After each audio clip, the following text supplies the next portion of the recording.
Շնորհակալություն, բարի երեկո նորից բոլորին, նորից ու նորից փառք Աստծու, որ այստեղ ենք իրար հետ ու պիտի նորից մեր Տիրոջ ու Փրկչի Հիսուս Քրիստոսի խոսքերը սերտենք, այս 9-րդ գլխի սկիզբը բացառիկ է, բոլոր գլուխներն են բացառիկ, բայց այլակերպության դրվագին ենք ասել, ոչ շատ վաղ էր, մի քանի ամիս առաջ է, որ միասնաբար այլակերպությունը տոնեցինք,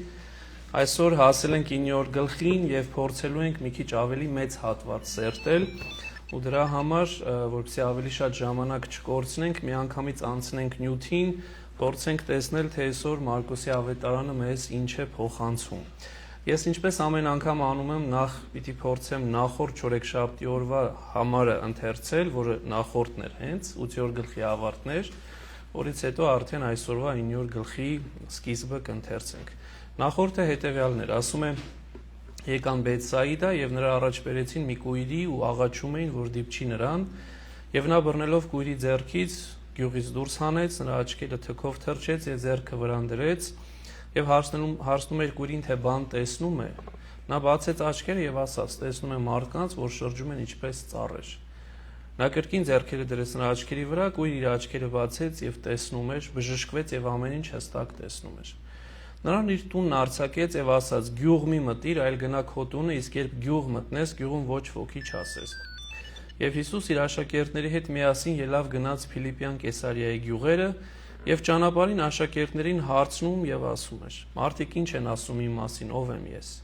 Նրանք պատասխան տվեցին և ասացին. «Հովհաննես Մկրտիչը և ոմանք Եղիան, իսկ ուրիշներ մարգարեներից մեկը»։ Նրանց ասաց. «Իսկ դուք ինչ եք ասում իմ մասին, ով եմ ես»։ Պետրոսը պատասխան տվեց և ասաց նրան. «Դու Քրիստոսն ես»։ Եվ նա խստիվ պատվիրեց նրանց, որ իր մասին մարդու բան չասեն, և սկսեց ուսուցանել աշակերտներին, թե մարդու որդին պետք է բազում չարչարանքներ կրի, անարգվի երեցներից և քահանայապետերից և օրենսգետներից մեռնի և երրորդ օրը հարություն առնի։ Եվ այս խոսքը ասաց բացահայտորեն, և Պետրոսը նրան մի կողմ տանելով սկսեց հանդիմանել նրան։ Իսկ նա դարձավ, տեսավ աշակերտներին, սաստեց Պետրոսին և ասաց. «Ետևս գնա, սատանա, որովհետև դու Աստծու բաները չես խորհում, այլ մարդկանցը»։ Եվ նա իր մոտ կանչելով ժողովրդին աշակերտների հետ միասին ասաց նրանց. «Եթե մեկը կամենում է գալ իմ հետևից, թող ուրանա իր անձը, թող վերցնի իր խաչը և գա իմ հետևից։ Որովհետև ով կամենում է ազատել իր անձը, այն պիտի կորցնի, իսկ ով կորցնում է իր անձը ավետարանի համար, պիտի ազատի այն։ Ինչ օգուտ է մարդուն, եթե ամբողջ աշխարհը շահի, բայց իր անձը կորցնի։ Որովհետև մարդ ինչ ունի տալու իր անձի փոխարեն։ Ով որ ամոթ համարի ինձ և իմ խոսքերը այս շնացող և մեղավոր ազգի մեջ, մարդու որդին էլ նրան պիտի ամաչեցնի, երբ գա փառքովն իր հոր և սուրբ հրեշտակների։ Եվ նրանց ասաց. ճշմարիտ ասում եմ ձեզ, թե նրանցից, որ այստեղ են, կան ոմանք, որոնք մահ չպիտի ճաշակեն, մինչև որ տեսնեն Աստծու արքայությունը զորությամբ եկած։ Եվ այսօրվա նյութն է։ 6 օր հետո Հիսուս իր հետ վերցրեց Պետրոսին, Հակոբոսին և Հովհաննեսին ու առանձին նրանց հանեց մի բարձր լեռան վրա և նրանց առաջ պայծառակերպվեց, նրանց գեստները փայլուն, խիստ սպիտակ դարձան, այնպես որ երկրի վրա ոչ մի լվացք անող չի կարող այդքան սպիտակեցնել։ Եվ նրանց երևաց Եղիան Մովսեսի հետ մեկտեղ ու նրանք խոսում էին Հիսուսի հետ։ Պետրոսը Հիսուսին ասաց. «Ռաբբի, լավ է, որ մենք այստեղ լինենք և 3 տաղավարներ շինենք, մեկը քեզ, մեկը Մովսեսի, մեկն էլ Եղիայի համար»։ Սակայն չգիտեր, թե ինչ էր խոսում, որովհետև զարհուրած էին։ Եվ մի ամպ նրանց վրա Հովանի եղավ, ամպից մի ձայն եկավ, որ ասում էր. «Դա է իմ սիրելի որդին, դրան լսեցեք»։ Եվ հանկարծակի այս ու այն կողմ նայելով այլևս ոչ միտեղ ոչ ոքի չտեսան, այլ միայն Հիսուսին իրենց հետ։ Եվ մինչ լեռնից իջնում էին, նա պատվիրեց նրանց, որ իրենց տեսածը մարդու չպատմեն, մինչև որ մարդու որդին մեռելներից հարություն առնի։ Նրանք այս խոսքն իրենց մտքում պահում էին և միմյանց հարցնում էին, թե ինչ է մեռելներից հարություն առնելը։ Ապա հարցրին նրան և ասացին. «Իսկ այն ինչ է, որ օրենսգետներն ասում են, թե նախ Եղիան պետք է գա»։ Նա պատասխանեց և ասաց. «Եղիան նախ պիտի գա և ամեն բան կարգի պիտի դնի, իսկ ինչու մարդու որդու մասին գրված է, որ շատ չարչարանքներ պիտի կրի ու անարգվի։ Բայց ես ասում եմ ձեզ, որ Եղիան եկավ և նրան արեցին ինչ որ կամեցան, ինչպես որ գրված է նրա մասին։ Եվ աշակերտների մոտ գալով նրանց շուրջը տեսավ մեծ բազմություն և օրենսգետներ, որոնք վիճում էին նրանց հետ։ Եվ իսկույն ամբողջ ժողովուրդը, երբ տեսավ նրան, զարմացավ և ընդառաջ վազելով ողջույն էր տալիս նրան։ Հիսուս աշակերտներին հարցրեց. «Ինչի մասին եք վիճում նրանց հետ»։ Ժողովրդի միջից մեկը պատասխանեց եւ ասաց. «Վարդապետ, քեզ մոտ բերեցի որդուս, որին մի համր չար ոգի է բռնել, եւ որ պատահում է նրան գետին է զարկում, փրփրում է, ատամներն է կրճտացնում եւ ապա չորանում մնում է։ Քո աշակերտներին ասացի, որ հանեն, բայց չկարողացան հանել այն»։ Նա պատասխանեց նրանց եւ ասաց. «Ով անհավատ սերունդ, մինչեւ երբ ձեզ հետ պիտի լինեմ, մինչեւ երբ ձեզ պիտի հանդուրժեմ, բերեք նրան ինձ մոտ»։ Եվ նրան բերեցին իր մոտ, երբ չար ոգին նրան տեսավ, իսկույն ուժգին ցնցեց տղային, որը գետին ընկնելով թավալվում էր ու փրփրում։ Հիսուս հարցրեց նրա հորը եւ ասաց. «Ինչքան ժամանակ է անցել այն օրվանից, ինչ այդ նրան պատահել է»։ Եվ նա ասաց. «Մանկությունից»։ Շատ անգամ չար ոգին կրակի եւ ջրի մեջ է նետում նրան, որ կործանի։ Արդ, եթե մի կերպ կարող ես, օգնիր մեզ, Տեր, գթալով մեզ։ Եվ Հիսուս նրան ասաց. «Ասացիր, եթե կարող ես»։ Ամեն ինչ հնարավոր է նրա համար, ով հավատում է։ Երեխայի հայրը իսկույն աղաղակեց եւ ասաց. «Հավատում եմ, օգնիր իմ անհավատությանը»։ Երբ Հիսուս տեսավ, որ ժողովուրդը իրար վրա է հավաքվում, սաստեց պիղծ ոգուն եւ ասաց. «Դու համր եւ խուլ ոգի, ես հրամայում եմ քեզ, դուրս ելիր նրանից եւ այլևս չմտնես դրա մեջ»։ Եվ չար ոգին ճչաց ուժգին ցնցեց նրան ու դուրս ելավ եւ պատանին մեռելի պես եղավ այն աստիճան, որ շատերն ասացին, թե մեռավ։ Հիսուս բռնեց նրա ձեռքից, բարձրացրեց նրան եւ նրան ոտքի կանգնեցրեց։ Եվ Հիսուս տուն մտան, աշակերտներն առանձին, հետաքրքիր է, որ այս մասը տակը մնաց, հարցրին նրան, թե ինչու իրենք չկարողացան դևին հանել, եւ Քրիստոս պատասխանում է, որ այս դևը դուրս չի գալիս, եթե ոչ միայն ծոմով եւ աղոթքով։ Ուրեմն այս բաժինն է, որ միասնաբար պիտի սերտենք, այլակերպության բաժինը, եւ արդեն իսկ մի քիչ առաջ Կարինեն ինձ հարցրեց, թե այդ որ լեռն է, որովհետեւ ավետարանը, 3 ավետարաններն էլ, եւ Մարկոսը, եւ Մատթեոս եւ Ղուկասը ասում են, որ լեռ է կամ բարձր լեռ է, բայց անունը չեն տալիս։ Այստեղ մեզ գալիս է օգնության եկեղեցու ավանդությունը, որը որ անմիջապես այնտեղ է, այսինքն աշակերտները եւ իրենց անմիջական աշակերտները հստակ մեզ ասում են, որ այդ վայրը Թաբոր լեռն էր, եւ Թաբոր լեռան վրա է, որ Քրիստոս այլակերպվեց, այս լեռան ուրեմն պատկերը հիմա ունենք, իսկ վրան էլ հենց լեռան գագաթին վանք կա, եւ նրանք ովքեր որ եղել են սուրբ վայրերում, թերևս այցելել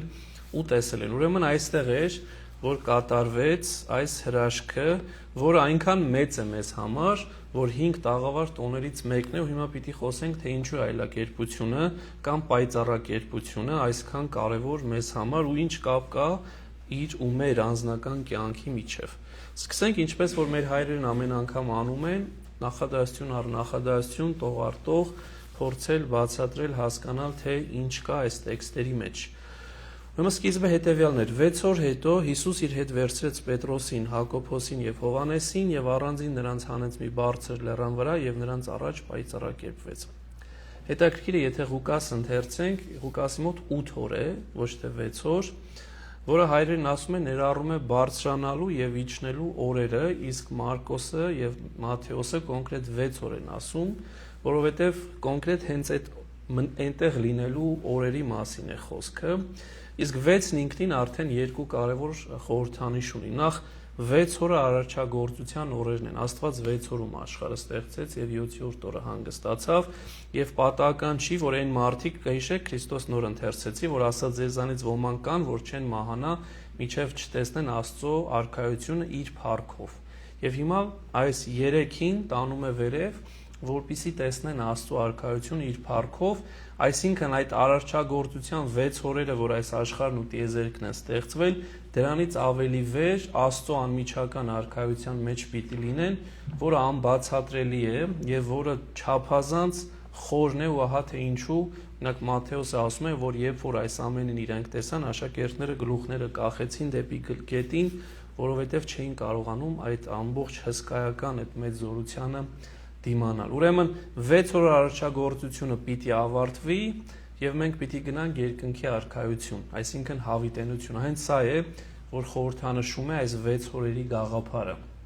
Միևնույն ժամանակ Աստված 6 օր նախապատրաստեց Մովսեսին Սինա լեռան վրա ծածկելով ամպի մեջ, 6-րդ օրից հետո ասեց կարող ես գալ եւ իմ հետ շփվել Եվ սա մենք տեսնում ենք Ելից 24-ի մեջ։ Ուրեմն սա ինքնին այդ 6-ը նախապատրաստական խորհրդանիշն ունի, որից հետո գալու է իրականը։ Ու հենց այս մասին էր նաև Սուրբ Պողոս առաքյալը խոսում, որ մենք հիմա Աստծուն կարծես թե տեսնում ենք հայելու մեջ, բայց գալու է մի պահ, որ տեսնելու ենք դեմ առ դեմ, առանց հայելու։ Ու հենց սա հենց երկնքի արքայության այս նախաճաշակն է, որ մենք այլակերպության ժամանակ պիտի տեսնենք։ Ու այստեղ հարց է գալիս, ինչու այս երեք առաքյալներին ընտրեց Պետրոսին, Հակոբոսին եւ Հովհաննեսին։ Արդյոք Աստված անաչառ չէ։ Աչառությունը վատ բան է, այսինքն favoritism անգլերենով։ Եվ այստեղ շատ հստակ է եկեղեցին պատասխանում, որ այլակերպությունը այնպիսի մի բան էր, որը որ պատրաստները պիտի կարողանային հնարավորինս պատրաստները տեսնեին, ու այս պարագայում այս երեքն էին հնարավորինս պատրաստ ու դրա համար Քրիստոս իրենց հանեց վերև, ինչու, որովհետև ամեն մեկին մի շատ կարևոր հետագայում առաքելություն պիտի տար։ Պետրոսը եւ Հովհաննեսը երկուսով իրար հետ պիտի գրեին նոր կտակարանի 27 գրքերից 5-ը ներողություն, 3-ը Հովհաննեսը գրեց, իրականում 4-ը Հովհաննեսը գրեց եւ 2-ը Պետրոս, այսինքն 6 գիրք, ոչ թե 5, փաստորեն այս 2-ը պիտի գրեին։ Իսկ Հակոբոսը այնպիսի մեծ կերպար էր դարձել, որ Գործք 18-ի մեջ մենք ընթերցում ենք, որ հրեաները չափազանց, որ արդեն վատ տրամադրվեցին քրիստոնյաների նկատմամբ, Հերովդեսը որոշեց սպանել Հակոբոսին, առաջի առաքյալ վկան է, որ սպանվեց, որպեսզի հրեաներին հաճոյանա։ Այսինքն հասկանում ենք, որ Հակոբոսը այն բացառիկ կերպարն էր, որը որ մեծ ազդեցություն էր թողնում Երուսաղեմի կամ ընդհանրապես Հրեաստանի քրիստոնեության վրա եւ դարձավ առաջին նահատակ առաքյալ։ Ահա թե ինչու Քրիստոս նաեւ այս երեքին վերև բարձրացրեց եւ այստեղ շատ կարեւոր է, որ այլակերպվեց նրանց առաջ։ Ինչու եմ սա ուզում կարևորել, որտեղ Քրիստոս չի փոխվում։ Քրիստոս նույնն է երեք այսօր եւ հավիտյան, ինչպես որ ասում է Եբրայեցիս գիրքը։ Բայց ինչպես եղավ, որ այդ նույն Քրիստոս այլակերպեց։ Այլակերպեց մարդու համար, որովհետև մարդու ընկալումները, զգայարանները անկարող են Աստվածայինը տեսնել։ Եվ Քրիստոս մարդ դարձավ, որպեսզի մենք կարողանանք իր հետ շփվել։ Բայց այլակերպության ժամանակ մի պահ ցույց տվեց մի փոքրիկ նշույլ իր աստվածության, որը որ ավելին էր, քան իրենք կարող էին տեսնել։ Ահա թե ինչու այս այլակերպությունը ոչ թե Քրիստոսի մեջ փոփոխություն էր, այլ մարդկանց համար էր կատարվում, որ մարդիկ կարողանային մի քիչ ավելին տեսնել, քան սովորական աչքերը կարող էին տեսնել։ Եվ այդտեղ հետաքրքիր է, որ գալիս ենք մի շատ կարևոր պահի, որ փաստորեն եւ նրա ասում ես գեսները փայլուն խիստ սպիտակ դարձան, այնպես որ երկրի վրա ոչ մի լվաց կանող չի կարող այդքան սպիտակեցնել։ Հենց այս միտքն էր ասում Սուրբ Եփրև Ասորին, որ մեզ գայարանների համար անհաղորդ Աստված խոնարհվել էր, որ կարողանանք իրեն տեսնել, իսկ այլակերպության օրը ցույց տվեց այն, ինչը մեզ գայարանները չեն կարող ընկալել։ Իսկ Սուրբ Եփրև Ասորին ապրել է 4-րդ դարում։ Մատթեոսը այս միտքը մի քիչ ավելի է ընդլայնում, ասելով նրա դեմքը փայլեց ինչպես արեգակը, որ Մարկոսը չունի, դեմքի մասին ոչինչ չի խոսում։ Եվ նրա զգեստները դարձան սպիտակ ինչպես լույսը։ Ինչու արեգակը կարևոր էր այստեղ, որ Մատթեոսն ունի։ Որովհետև արեգակից ավելի պայծառ լուսատու մենք չգիտենք։ Ամենապայծառ լուսատուն աշխարհում արեգակն է, եւ դրա համար Ավետարանիչը ասում է, որ նրա դեմքը շատ ավելի փայլուն էր, քան իր զգեստները, արեգակի պես պայծառ էր, իսկ զգեստները սպիտակ էին, ինչպես լույսը։ Հետաքրքիր է, որ Մարկոսը մի բան է ավելացնում, որ ոչ Ղուկասը, ոչ էլ Մատթեոսը ունի, եւ կհիշեք, ես միշտ ասում եմ, որ համատեսական ավետարաններ, այսինքն Մատթեոս, Մարկոս, Ղուկաս, մեկը մյուսին լրացնում են, ու այս ընթացքում մենք բազում անգամ տեսանք, թե ինչպես են մեկը մյուսին լրացնում։ Մարկոսի պարագան հետեւյալն է, որ ասում է ոչ մի լվացքանող այդքան չէր կարող սպիտակեցնել, այսինքն այդ ժավելի գաղափարն է։ Եվ այստեղից նոր մասնագետները նույնիսկ սա վերցնելով ասում են, փաստորեն կարելի է նաև ենթադրել, որ Մարկոսը կամ իր ընտանիքը այս գործն էր անում, սա իրենց գործն էր, այսինքն լվացքը սպիտակեցնելու արհեստով էին զբաղված եւ հասկանում էին, որ մարդկային որևէ ջանք չի կարող այնքան սպիտակեցնել, ինչքան աստվածային, ու սա էր, որ Մարկոսը ուզում էր մեզ ցույց տալ։ Իսկ ինչի էր սպիտակը կարևոր, որովհետև սպիտակը մաքրության նշան է, ահա թե ինչու, երբ որ մենք մկրտվում ենք,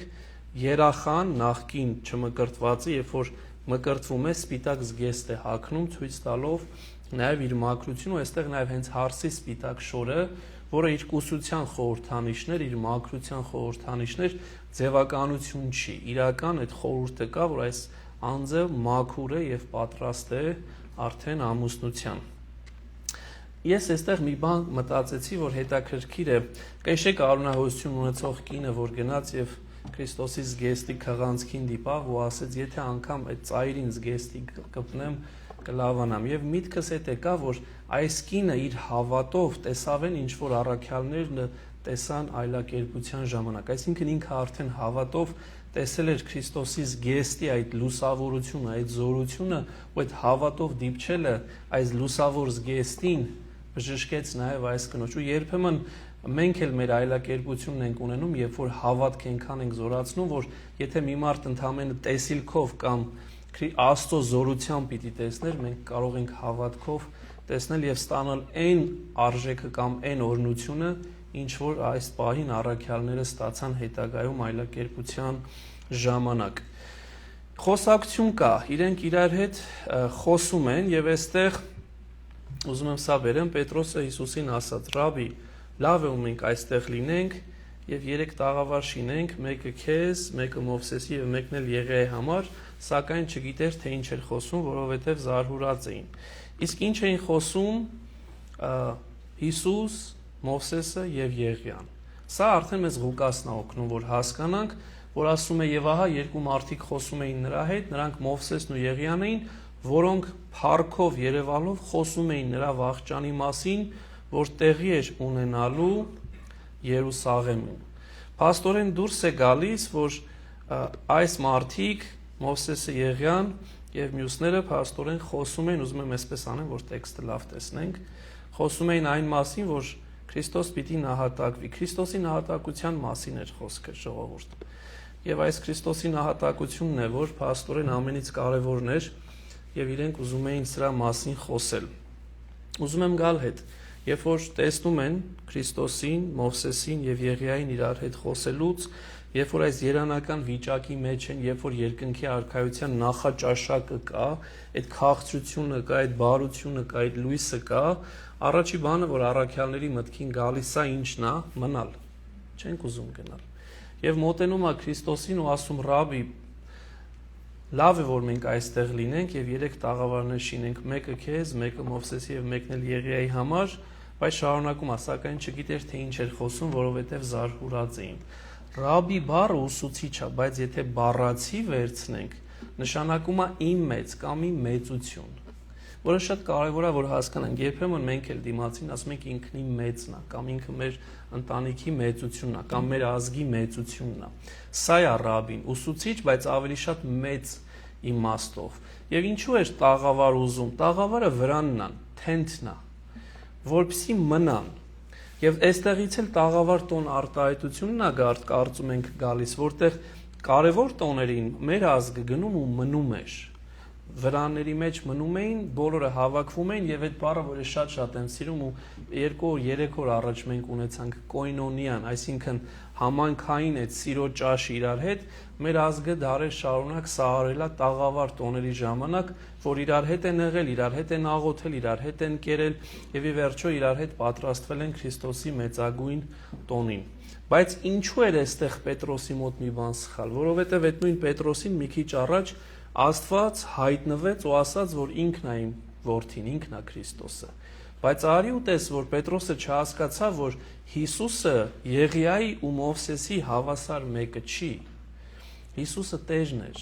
իսկ նրանք ծառաներն էին, նրանք ընդամենը վկաներն էին։ Ու դրա համար Մարկոսը իրենից ավելացնում այս բառերը, որ դեղինով նորից շեշտեցի, չգիտեր թե ինչ էր խոսում։ Եվ սա շատ կարևոր է, երբեմն մենք էլ հոգևոր արժեքները չենք կարողանում իրարից զատորոշել եւ մեզ համար Հիսուս Քրիստոս սովորական մարդ կամ ուսուցիչ է դառնում եւ այստեղ է որ Աստվածը ինքն է հիմա մեզ ուղղելու, ասելու որ սա է իմ սիրելի որդին, սրան լսեցեք, ինքը եւ մյուսներ իրար հետ մի խառնեք։ Եվ այս պահը, որ ես մի պահ փորձեցի պատկերացնել լեռան վրա սիրո լուսավոր մթնոլորտում Քրիստոսի ներկայությամբ մեծերի հետ եւ միանգամից եկա ճամբարի մեջ տարիներով 2012 թվականից, երբ որ անում ենք Նրանք, ովքեր եղել են մեր հետ ուխտագնացության կամ հոգևոր առանձնացման, կարող են վկայել, որ նմանատիպ, վստահ են, որ շատ փոքրիկ նշույլ, բայց մենք էլ ենք դա ապրում ու ես ինքս ինձ համար կարող եմ վկայել, որ չես ուզում իջնել ներքև։ Այդտեղ վերևը հանգիստ է, ապահով է, լուսավոր է, բարի է։ Եվ եթե իրապես կա Քրիստոսի ներկայություն, ուզում ես այնտեղ մնալ։ Բայց արի ու տես ստիպված ես իջնելու ու երբ որ իջնում ես, միանգամից հոգսերը սկսում են, դա էլ արդեն իր հերթին, բայց փաստորեն այս աշխարհում մեր միջավայրում, որտեղ Քրիստոս կա, որտեղ ինքը խոստացավ, որ ես ձեր հետ եմ մինչև աշխարհի վախճանը, մենք էլ մեր համար կարող ենք Թաբոր լեռը, այլակերպության լեռը ստեղծել, որտեղ կարող ենք բարձրանալ, լիցքավորվել իր ներկայությամբ, զորանալ, հետո նաև իջնել ու սկսել մեր ճանապարհը, որը որ շատ հեռու է ու տանելու է մինչև ցավոք սրտի, բայց դա է մեր օրհնությունը դեպի խաչելություն։ Եվ ասում է մի ամպ նրանց վրա Հովանի եղավ, ամպից մի ձայն եկավ, որ ասում էր դա իմ սիրելի որդին, դրան լսեցեք։ Եվ հիմա այս հարցն է գալիս, թե այս Հովանի եղավ գաղափարն է շատ կարևոր։ Ինչու Հովանի եղավ։ Ինքը Պետրոս ուզում էր, որ վրաններն իրենց Հովանի լինեին, բայց փաստորեն ամպը Հովանի եղավ ու բոլորին եղավ։ 3 վրան չէր, 1 վրան էր եւ ամպն էր այդ վրանը կարելի ասել ու այդ վրան այդ Հովանին ինքը Սուրբ Հոգին է։ Այստեղ մենք տեսնում ենք, որ երբ որ հրեշտակը եկավ ու Արիամ Աստվածածնին ավետիսը տվեց, այս բառերն ասաց, որ Ղուկաս 1:35-ի մեջ է, ասում է Սուրբ Հոգին կգա քո վրա եւ բարձրյալի զորությունը Հովանի կլինի քեզ։ Այսինքն այդ նույն Հովանին ինքը որ Սուրբ Հոգին Աստվածամորը եղավ, նաև եղավ այստեղ մարդկանց վրա։ Ուրեմն այստեղ նաև երկրորդ դեպքն է Սուրբ Մկրտությունից հետո, որ երրորդությունը երևում է։ Հայր, Որդի եւ Սուրբ Հոգի, թե ինչու նաև հենց ինքը այլակերպությունը մենք կոչում ենք նաև Աստվածահայտնություն, ինչպես Սուրբ Մկրտությունն ենք կոչում Աստվածահայտնություն, որտեղ Աստված հայտնվեց իբրև երրորդություն, նույնպես նաև այլակերպությունն է կոչվում Աստվածահայտնություն, որովհետև այստեղ 3 անձինք էլ կան։ Եվ այս բառը շատ հետաքրքիր է, դա իմ սիրելի որդին, որին լսեցեք, այսինքն ինչպես որ ասացի, մի շփոթեք, ինքն է իմ որդին եւ իրեն պիտի լսեք։ Այս վերջին նախադասությունը ամենից կարևորն է, որովհետև մեզ կոչում է մի շատ կարևոր պատասխանատվության՝ լսել Հիսուս Քրիստոսին։ Բայց մենք իրոք լսում ենք Հիսուս Քրիստոսին եւ ինչպես ենք լսում։ Ես ուզում եմ այսպես 2 բառով խոսել, որ ինձ թվում է, որ շատ հաճախ մենք չենք լսում Հիսուս Քրիստոսին, որովհետև Քրիստոս շատ հստակ ասաց, որ ինքն իր եկեղեցու մեջ է եւ իր խոսքը ավետարանն է։ Բայց երբ որ մենք ավետարանը չենք ընթերցում, չենք սովորում ավետարանը, մենք ավելի շատ Instagram-ի կամ Facebook-ի նյութերի մեջ ենք եւ պատարակների էլ չենք գալիս կամ երբեմն ենք գալիս։ Արդյոք մենք լսում ենք Հիսուս Քրիստոսին։ Իհարկե ոչ։ Մենք շատ ավելի լսում ենք մեր սիրած ինչ-որ մի կերպարի, նախընտրած կերպարի, որը կարող է լինել քաղաքական գործիչ, կամ դերասան, կամ երգիչ, կամ արվեստագետ, կամ նույնիսկ հոգևորական շատ հաճախ, բայց արդյոք մենք լսում ենք ավետարանը, արդյոք մենք լսում ենք Քրիստոսի խոսքը, այստեղ որ մենք եկել ենք, որևէ Սուրբ Գրքի սերտողություն, որ կատարվում է, ուղիղ ու անմիջապես Քրիստոսի խոսքն ենք լսում։ Շատ կարևոր է, որ մենք հասկանանք այս պարագայում, որ Քրիստոսի խոսքը պարտադիր նախապայման է, որովհետև Հայր Աստված ինքը մեզ հրահանգեց, որ լսեք իմ որդուն։ Բայց մենք ամեն մի ձայն լսում ենք ու որդու ձայնը չենք լսում։ Ինչու՞, որովհետև որդու ձայնը խլացնում է աշխարհի ձայնը։ Այնքան բարձր է աշխարհը մեզ խանգարում իր ձայնով, որ մենք Քրիստոսի ձայնը հաճախ չենք լսում։ Երբեմն Քրիստոս մեր խղճի ձայնի միջոցով է ուզում խոսել, երբեմն դա էլ ենք փակում, որ վերջնականապես իր ձայնը չլսենք, բայց նորից ու նորից ուզում եմ հիշեցնել Աստծո խոսքը, որ ասում էր՝ դա իմ սիրելի որդին, դրան լսեցեք։ Եվ այստեղ ամենակարևորն է, եւ ասում է հանկարծակի այս ու այն կողմ նայելով, այլևս ոչ միտեղ ոչ ոքի չտեսան, այլ միայն Հիսուսին իրենց հետ։ Այս պարագայում, որ իրապես այդ կարևորագույն Աստծո արքայության մեջ են, 3 մարդ Աստծո արքայության մեջ են եւ շփոթվում են, ինչպես ասացի, խոնարհվում են, մյուս ավետարանիչ ասում է կարծես քնեցին ու վեր են կենում ու տեսնում են, որ միակ անձը, որին որ իրենք պիտի իրենց հետ ունենան, դա Հիսուս Քրիստոսն է, ոչ Մովսեսն է, ոչ Եղիան է եւ որևէ այլ մարդ։ Իսկ ինչու Մովսեսն ու Եղիան այսքան կարևոր էին, որ Քրիստոսի երկու կողքերն էին ու իր հետ խոսում էին։ Որովհետեւ մի քանի պարագայով Մովսեսը օրենքը տվեց, Եղիան մարգարեներն է ներկայացնում, այսինքն 5 կտակարանը։ Մովսեսը մահացավ, Եղիան չմահացավ, այլ հափշտակվեց հրեշտակներով։ Սո մեկը մահացածներն է արդեն, մյուսը ողջերը։ Մովսեսը հինն էր, հնի մասին էր մարգարեանում, որովհետև Մովսեսն է գրել արարչագործության մասին, որևէ մարդ ներկա չի եղել արարչագործության ժամանակ, առաջի օրը ինչ ստեղծվեց, երկրորդ, երրորդ, չորրորդ, Աստված Մովսեսին հայտնել է, ու Մովսեսը ծննդոցի մեջ գրել է, որ առաջի, երկրորդ, երրորդ կամ այս օրերին էս եղավ։ Այսինքն հինն էր, հնի մասին էր Մովսեսը մարգարեանում, իսկ Եղիան նորի մասին էր մարգարեանում։ Ուրեմն մենք ունենք հին ու ունենք մահացած եւ ողջ, ունենք օրենք եւ մարգարե, եւ ունենք հին մարգարեություն, որ անցյալի մասին է, եւ նոր մարգարեություն, որ ներկայի մասին։ Ահա թե ինչու այսքան կարեւոր էին այս կերպարները, ու ահա թե ինչու Աստված ուզեց, որ իրենք ներկա լինեն Քրիստոսի հետ։ Ու այստեղ շատ կարեւոր է, երկուսն էլ համահունչ են Քրիստոսի հետ։ Երկուսն էլ վկայել են Քրիստոսի մասին։ Այլ խոսքով 5 կտակարանը ու նոր կտակարանը իրար հակառակ բաներ չեն, ինչպես օրինակ ասեն հրեաները։ Հին ու կամ այսօրվա ասենք ծայրահեղ հայերը, որ 5 կտակարանը մերժում են, միայն նորն են ունում։ Այս երկուսը իրար հետ են աշխատում, եւ հինը եւ նորը, եւ այդ հարմոնիան, այդ ներդաշնակությունը հնի ու նորի միջև կա, ու ինչն էր նպատակը։ Ուղղորդել դեպի Հիսուս Քրիստոս, որպեսզի երբ որ աչքերը բացեն, երբ որ Աստծո ներկայության այդ փառահեղ տեսիլքը տեսնելուց հետո մի պա զարհուրած փակեն, հետո բացեն, տեսնեն միայն Հիսուսին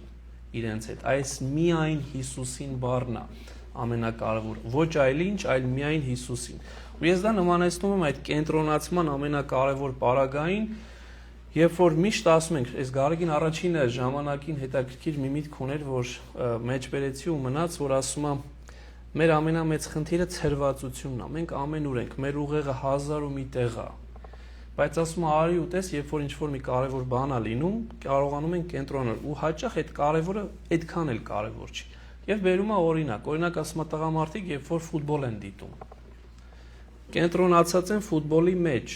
Նույնիսկ մարդիկ կարող է հարցնեն, խոսեն, ինչը, կինը, զավակը սկի չլսի էլ, ինքը կենտրոնացած է սրա մեջ, ու այդ հարցն է տալիս, արդյոք եթե մենք կարող ենք կենտրոնանալ խաղի մեջ, ինչու չենք կենտրոնանում Քրիստոսի վրա։ Ուրեմն կարող ենք կենտրոնանալ Քրիստոսի վրա։ Եվ այն մարդիկ, ովքեր որ ունեն այդ գիտակցությունը եւ այդ կամքի ուժը, որ կարողանում են կենտրոնանալ Քրիստոսի վրա, ինչպես որ կենտրոնանան խաղի մեջ,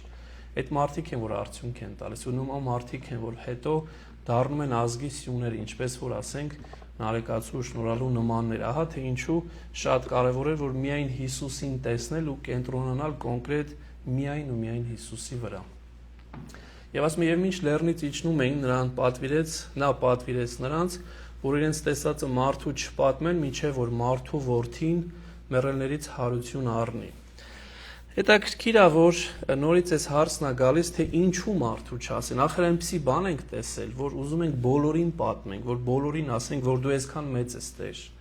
Եվ Թեոփիլակտը, որ 11-րդ դարի հայրերից մեկն է, ուղղափառ, արևելյան ուղղափառ, այսինքն Eastern Orthodox-ների, ասում է, նրա համար ինձ թվում է արեց, ու իմ կարծիքով ինքը իմ գոնե ես համամիտ եմ իր հետ, որ ասում է հետագայում, երբ որ ինքը պիտի խաչվեր ու չարչարվեր, մարդիկ չգայթակղվեին ու չասեին ոնց հենց այս մեսիան էր, բայց մենք ուրիշ մեսիա ենք սպասում։ Մենք սպասում ենք զորեղ մեկին, ու հարի ու տես, որ այս մարդը ուրեմն պիտի չարչարվեր, պիտի թուլանար, պիտի խաչվեր, եւ ասում է գայթակղություն կարող է լինել։ Ու դրա համար ասեց, որ միջև հարություն չառնեմ, չխոսեք այս մասին։ Այսինքն միջև որ ամբողջական պատկերը չունենաք, մի խոսեք այս մասին։ Եվ սա է երկու բան, մեկը որ չգայթակղեցներ ու մեկն է որ ամբողջական պատկեր ունենար։ Հաճախ մենք միայն կենտրոնանում ենք խաչելության վրա։ ուրեմն մենք ամբողջ պատկերը չենք տեսնում։ Այս վերջի շրջանում անկեղծ ասած շատ տարածված Մել Գիբսոնի այդ կինոն կար, չէ՞, The Passion of Christ։ Ինքը խաչելության վրա կանգնեց։ Ու առաջի իմ տպավորությունը էր խաչը վերջը չի, խաչելությունը վերջը չի, հարությունը ուր մնաց։ Որտեվ հարությունն է ամբողջական։ Ահա թե ինչու Քրիստոս ասում է կխոսեք, կվկայեք այն ժամանակ, երբ որ ես հարություն առած կլինեմ ու հետագայում իմացանք ու կարծեմ շուտով ինքը հարության մասին երկրորդ ֆիլմն է հանելու, որը որ կամբողջացնի պատմությունը, որովհետև եթե հարություն չկա, պատմությունը կիսատ է։ Քրիստոսի փրկagorցության խորհուրդը կիսատ է։ Ու այս լեռից իջնելը ես նաև նմանեցրեցի Այվազովսկու այս նկարը կա հանրահայտ, թե ինչպես է Նոյը Արարատ լեռից իջնում դեպի Արարատյան դաշտավայր, ու այս պարագան էր, որ փաստորեն սա էլ երկրորդ փրկության լեռն էր Արարատից հետո,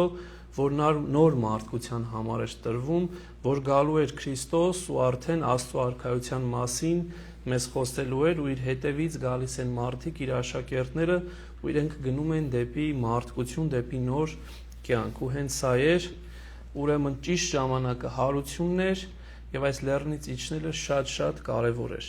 Իսկ արդյոք առաքյալները վկայեցին հարությունից հետո Քրիստոսի այս այլակերպությունը, որը բացառիկ բան էր։ Այո, Պետրոս առաքյալը վկայեց, երկրորդ Պետրոս թղթի մեջ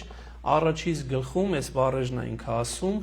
է ոչ թե հնարովի առասպելների հետևից գնալով է, որ ձեզ ճանաչեցինք մեր Տեր Հիսուս Քրիստոսի զորությունը եւ գալուստը, այլ մենք իսկ ականատես եղանք նրա մեծությանը, քանի որ նա Հայր Աստծուց ստացավ փառք եւ պատիվ եւ մեծավայելու չփառքից եկավ այս ձայնը, թե դա է իմ սիրելի որդին, որն ունի իմ ամբողջ հաճությունը, եւ երկնքից եկող այս ձայնը լսեցինք մենք իսկ, որ նրա հետ էինք Սուրբ Լեռան վրա։ Ուրեմն իրապես այս վկայությունը Պետրոս առաքյալը հարությունից հետո տվեց, ասելով, որ ես այնտեղ եմ եղել ու ես տեսա այն, ինչ որ որևէ մարդ երևս չէր տեսել, թե ինչպիսին է երկնքի արքայությունը իր լույսով ու իր ջերմությամբ։ Եվ փաստորեն, երբ որ ասում են նրանք լեռից իջնում էին, այս խոսքը իրենց մտքում պահում էին եւ միմյանց հարցնում էին, թե ինչ է մեռելներից հարություն առնելը։ Դեռ չեն գիտակցում հարության խորհուրդը։ Այս երկու բառն էլ բայց ուզում եմ ասել, միջև գանք հարության խորհրդին։ Առաջինը, որ մտքում պահում էին, ասում է ավետարանը, եւ երկրորդը, որ միմյանց էին հարցնում։ Մտքում պահելը շատ կարեւոր է, որովհետեւ աստվածային ճշմարտությունները հաճախ չենք կարող միանգամից հասկանալ։ Իմ կյանքից օրինակ ունեմ, բազում վստահ եմ մեզանից յուրաքանչյուր այստեղ նստածներից ունի, բայց որ հիշում ես ու անընդհատ վերլուծում ես, խորհրդածում ես, ճեմում ես, ի վերջո աստիճանաբար քո համար բացվում։ Իսկ եթե մոռացար, գնաց այդ ամբողջը։ Ուրեմն շատ կարևոր է, որ մենք չմոռանանք ու մեր մտքում պահենք։ Ու հենց այս նույն օրինակը մենք նորից տեսնում ենք Աստվածամոր մոտ, որ երբ որ Աստվածամոր այս Ղուկասի ավետարանի երկրորդ գլուխն ենք տեսնում, երբ որ ինչ եղավ Հովանեսը, ներողություն, Հովանեսն եմ ասում, այսինքն Տյառն ընդառաջի ժամանակ Սիմոն ծերունին այս խոսեց ու այս վկայությունը տվեց, ասում է եւ նրա մայրը այս բոլոր բաները պահում էր իր սրտում, այսինքն հետաքրքրորեն, որ Աստվածամայրն էլ եւ բառը շատ հստակ է, ոչ թե մտքում են պահում, այլ սրտում են պահում։ Սրտում են պահում այն ամենը, ինչ որ Քրիստոսի հետ կատարվեց, որովհետեւ ընթացքում եւ Աստվածամայրը եւ առաքյալները պիտի մտածեին, վերլուծեին ու ի վերջո նաեւ հասնեին ճշմարտությանը։ Իսկ երկրորդը միմյանց հարցնելն է։ Շատ լավ բան է, որ մեկս մյուսին հարցնում ենք։ Երբեմն գալիս ինձ են հարցնում, երբեմն տեսնում եմ մեկը մյուսին է հարցնում, բայց մենք թերի մահկանացուներ ենք ու մենք շատ բան չգիտենք։ Եվ ես միշտ ասում եմ, որ մենք պիտի Քրիստոսից հարցնենք։ Եվ այստեղ է, որ իրանք իրար հարցնում են ու չեն հասկանում ու Քրիստոս իրենց բացահայտում է։ Իսկ ինչպես ենք Քրիստոսին հարցնում, երբ որ հարցնում ենք իր եկեղեցուն ու իր առաքյալներին, իր առաքելական ուսմունքին։ Ուրեմն անկախ նրանից, թե ես ինչքանով եմ այս նյութին ծանոթ կամ քանի տարի եմ սերտողություն կատարում, ես ամեն պահի սխալական եմ, ամեն պահի։ Մեզանից յուրաքանչյուր է այստեղ։ Ու կապ չունի։ Ամենափոքր հավատացյալից մինչև ամենայն հայոց վեհապար բոլոր մարդիկ սխալական են Եվ երբ սխալական չես, երբ որ քո խոսքը հիմնում ես եկեղեցու ուսմունքի վրա, որն ինքնին Աստծո ճշմարտությունն է, անփոփոխ ու կատարյալ, այնքանով ինչքանով որ մարդը կարող է անցալի, ու դրա համար միշտ ասում եմ, իմ անձնական կյանքը կամ որևէ մեկի ուսմունքը չհիմնենք մեր փորձառության վրա կամ մեր գիտելիքի վրա, այլ միշտ փորձենք հիմնել եկեղեցու ուսմունքի վրա, որովհետև եթե եկեղեցու ուսմունքի վրա չես հիմնում, դու շատ վտանգավոր ճանապարհով գնում ես դեպի հերետիկոսություն կամ հերձված։ Երկուսն էլ խեղաթյուրում են եկեղեցու ու նաև ընդհանրապես Քրիստոսի ճշմարտությունը։ Եվ փաստորեն ինչ է դուրս գալիս, որ արդեն մի քանի տեղ տեսնում ենք, որ այլակերպությունը հոմանիշ է հարության, այս երկուսը իրար հետ կապված է։ Եվ այլակերպություն, եւ հարություն։ Ու պատահական չի, որ հետաքրքրորեն ինձ թվում է հարությունից անմիջապես հետո նաև մենք նշում ենք այլակերպության տոնը։ Իսկ այս ճանապարհը, որ հիմա ուզում եմ մի պահ հոգևոր այս միտքը գանք, Աստծո արքայության մեջ են իջան լեռից ու գնում են դեպի մարդիկ, Պետրոսը չի ուզում, որևէ մեկ աշակերտներից վստահ եմ չի ուզում,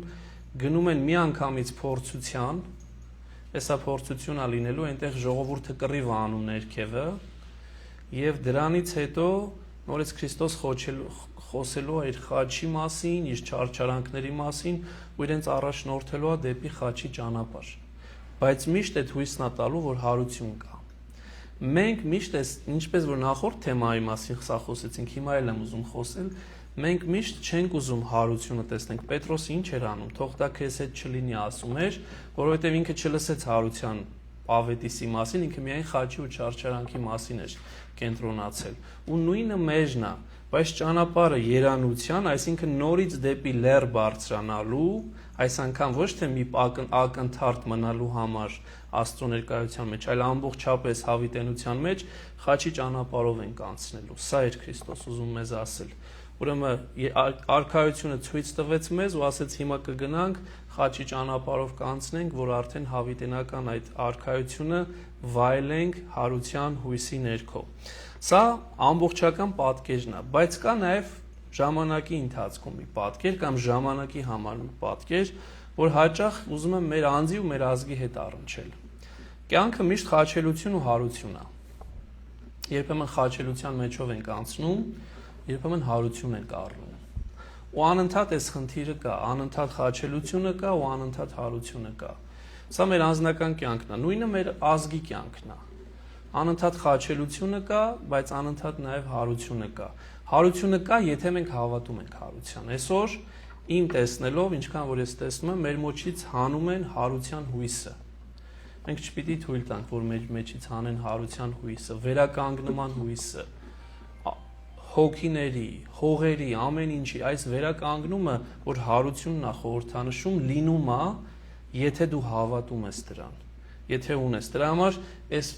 մյուս մուկ տառերով գրեցի խաչվեցինք, հարության ժամանակն է, որովհետև խաչելությանը միշտ հաջորդում է հարությունը, եւ անձնական մեր կյանքում, եւ նաեւ ազգի մեր կյանքում։ Ու սա գալիս է նրանց, թե ինչքանով ենք մենք հավատում եւ ինչքանով ենք մենք գործ կատարում, որ սա իրականություն դառնա, որ մեր հավատը նաեւ իրականություն դառնա։ Շարունակենք, ասում ապա հարցեցին նրան ու ասացին. Այնինչ է, որ օրենսգետներն ասում են, թե նախ Եղիան պետք է գա։ Նա պատասխանեց եւ պատասխանում է հետեւյալ ձևով, որովհետեւ Մաղաքիա 4-ի մեջ մարգարեություն կար, որ մարգարեներից մեկը, բազում մարգարեներ կան, բայց մարգարեներից մեկը պիտի նորից գա։ Եվ այդ մարգարեներից մեկը, որ պիտի նորից գար, հենց այդ Եղիան էր։ Եվ այդ մարգարեությունը մեզ տալիս է Մաղաքիան, ասում է ես չէ որ պիտի գամ, ինքն էլ է մարգարե, ասում է Եղիան է նորից գալու։ Եվ ինչ է տեքստ ասում։ Ասում է ահա ես ձեզ մոտ եմ ուղարկում Թեզբացի Եղիային, նախքան որ կգա Տիրոջ մեծ եւ երևելի օրը, որպեսզի նա հոր սիրտը դարձնի դեպի որդին, որդու սիրտը դեպի իր ընկերը, չլինի այնպես, որ գալով հարվածեմ երկիրը միանգամից, հիշեցեք իմ ծառա Մովսեսի օրենքները, ինչպես որ պատվիրեցին նրան Հորեբում բոլոր հրամաններն ու պատվիրանները։ Ուրեմն Եղիան պիտի գա եւ գալու է երբ Տիրոջ մեծ եւ երևելի օրը։ Եվ ինչ է դուրս գալիս։ Տիրոջ մեծ եւ երևելի օրը եկավ այլակերպության ժամանակ։ Եվ դրա համար էր որ Ամբողջ Մարկոսի տեքստի մեջ շատ է Եղիան, չափազանց շատ է ինքը Եղիայի մասին խոսում, նույնիսկ Մարկոսը ինքը բացեց Եղիայի, այսինքն Հովհաննես Մկրտիչով, որ նորից Եղիային էր տանում, ասելով անապատում կանչողի ձայնն է, պատրաստեցեք Տիրոջ ճանապարհը եւ հարթեցեք նրա շավիղները։ Այս Եղիայի կերպարը, որ հաճախ Հովհաննես Մկրտչի մեջ ենք մենք տեսնում, իրապես շատ կա ու սա նաեւ իր խորհրդանիշը ունի։ Եվ Քրիստոս ասում է նրանց եւ ասաց. Եղիա նախ պիտի գա եւ ամեն բան կարգի պիտի դնի, իսկ ինչու մարդու որդու մասին գրված է, որ շատ չարչարանքներ պիտի կրի ու անարգվի։ Սուրբ Հովհան Ոսկեբերանն ասում է, տարօրինակ ասում է Եղիան պիտի գա, հետո ասում է Եղիան եկավ։ Ինչ ենք այստեղ հասկանում ու պատասխանում է, որ երկու անգամ Քրիստոսի գալուստ կա։ Մենք հավատում ենք, որ Քրիստոս երկու անգամ պիտի գա։ Եկավ եւ նորից է գալու։ Նույնպես եւ Եղիան կամ Եղիայի զորությամբ մեկը կամ Եղիայի, այսպես ասած, բնավորությամբ մեկը եկավ առաջի գալուստի ժամանակ եւ երկրորդի ժամանակ նույնպես գալու է։ Եվ հետաքրքիր է, որ Տերը կրկին հիշեցնում է իր չարչարանքների մասին եւ ասում է, որ ես դրա մեջով եմ անցնելու, ես պիտի չարչարանքներ կրեմ ու անարգվեմ։ Եվ այստեղ մի բան ինձ պատկերացրեցի ու վստահ եմ շատերս, եթե անկեղծ գտնվենք մեր մեջ, մենք մեզ կպատկերացնենք, ես չէ ուզում, եթե էսա պարագան, Տեր, այս միտքն եմ բերում, այդ դեպքում ինչու ենք իջնում ներքև։ Վերևում մնանք, մեր ինչ գործն է, ինչ ենք իջնում այդ մարդկանց, մենք ապահով տեղում ենք, մենք լավ տեղում ենք։ Արդյոք այս բառերը մեր բառերը չեն լինի։ Հաճախ ինչ ենք ասում, չենք ասում իմ ինչ գործն է, թե դիմացին հետ ինչ է կատարվում, կարևորը ինձ հետ բան չկատարվի։ Այս մտայնությունը, այն մտայնությունն է, ինչպես Պետրոսինն էր, որ ասում էր, այդ չարչարանքները թող քո հետ չլինեն։ Այսինքն, մարդը փախուստ է տալիս փորձությունից, իրականությունից իր կաշին փրկելու համար, բայց փաստը մնում է փաստ, որովհետեւ ոչ թե քո կաշին ես փրկում, այլ երկուսով եք կործանվում ու մեր ազգի պատմության մեջ բազում դեպքեր կան, երբ որ իշխանը կամ ղեկավարը, երբ որ թշնամին հարձակվում էր դիմացինի վրա, ասում էր դա իր խնդիրն է, իմ խնդիրը չի, ես չեմ գնա օգնի այդ մեկին, մենք բռունցք չենք դառնա, եւ երբ որ թշնամին հատիկ բոլորին բաներ անում, հաղթում էր, հետո գալիս էր մեծի վրա եւ այդ մեծիներ էլ հաղթում։ Սա է Քրիստոսի պատգամը։ Չէ, չենք կարող վերևում ապահով մենակ մեր համար մտածել։ Պիտի ներքև իջնենք ու միասին պիտի լինենք, 12-ս իրար հետ պիտի լինենք։ Ու եթե նույնիսկ մեկն էլ դավաճանի ձեր մեջից, միևնույնն է, ես մեկին կգտնեմ Մատաթի անունով, որ ձեր հետ կլինի ու այդ 12-ը ամբողջական կլինի, որովհետև այդ միահամրության մեջ է ուժը։ Ու սա եւ մեր անձի հետ է կապված, եւ մեր ազգի հետ է կապված։ Ուրեմն գաղտնիք ավետարանը մեզ տալիս է։ Եկեք եսակենտրոն չլինենք ու ասենք մենք ապահովենք ուրիշի եղած չեղած ինչ չի հետաքրում, որովհետև ապահովենք մեկս մյուսով, ոչ թե լեռան վրա, ու սա էր Քրիստոս ասում, եկեղեցու մեջ եք ապահով լինելու, մեկը մյուսի հետ եք ապահով լինելու։ Եվ ասում էր, բայց ես ձեզ ասում եմ, որ Եղիան եկավ եւ նրան արեցին ինչ որ կամեցան, ինչպես որ գրված է նրա մասին։ Ես առաջի գլխում այս նմանությունները բերեցի Եղիայի ու Մկրտիչի, ուզում եմ մի փոքրիկ բան նորից բերեմ։ Ավետարանն ասում էր, որ Մկրտիչը ապրում էր Աստծո համար, ուրացել էր իր անձը, սնվում էր մարախով, այսինքն մողեսներով, մորեխներով, ուխտի մազերից վերարկու ուներ եւ կաշվի գոտի։ Եղիայի համար 4 թագավորացի մեջ ընթերցում ենք, որ Եղիան նույնպես նույն կերպարանքն ուներ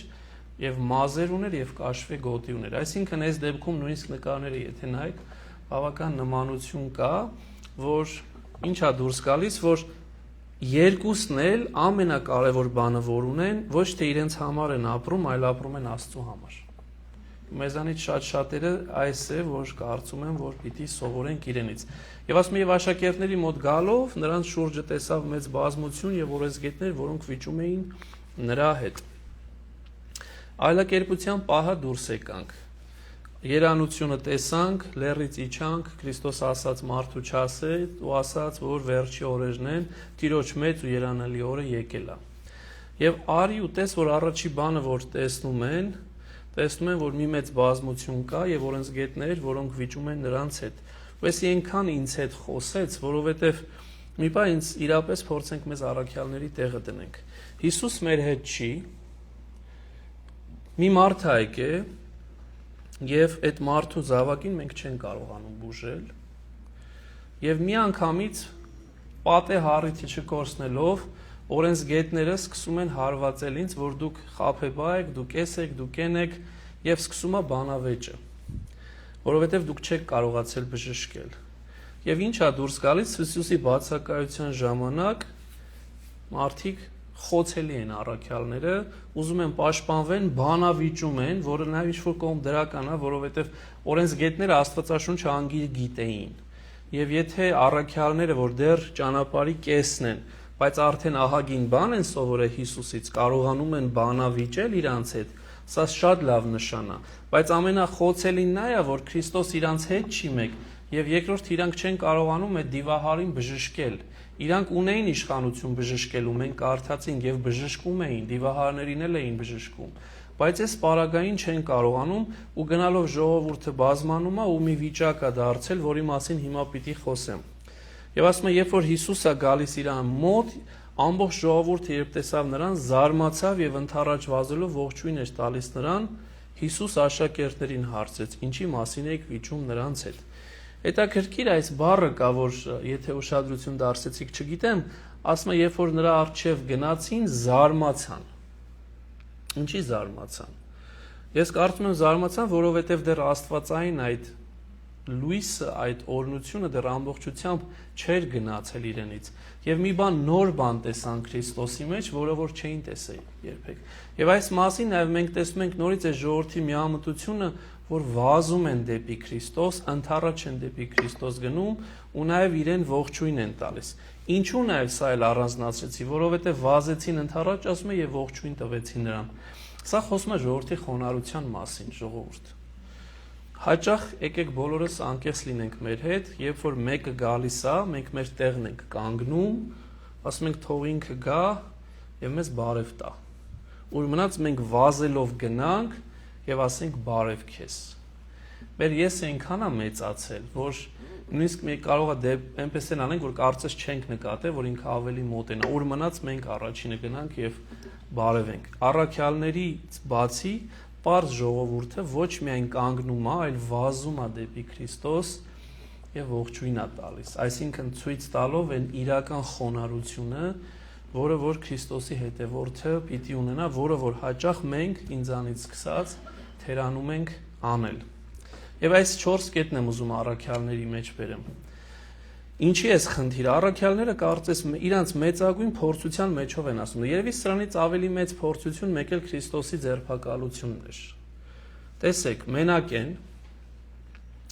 բժշկել չեն կարողանում, օրենսգետները սկսում են հարցակում, տարբեր կողմից սկսում են իրանց հարցակվել եւ ժողովուրդը սկսում է տաքանալ։ Այսինքն մի հատ քաոսային վիճակ է ստեղծվել, տակից չեն կարողանում դուրս գալ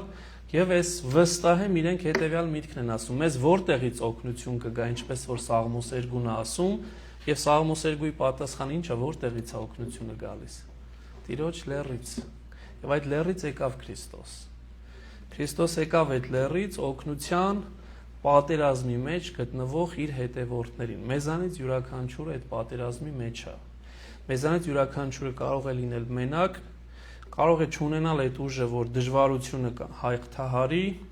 կարող է ունենալ մարդիկ, ովքեր որ սկսեն բամբասել իրեն ու նախատել,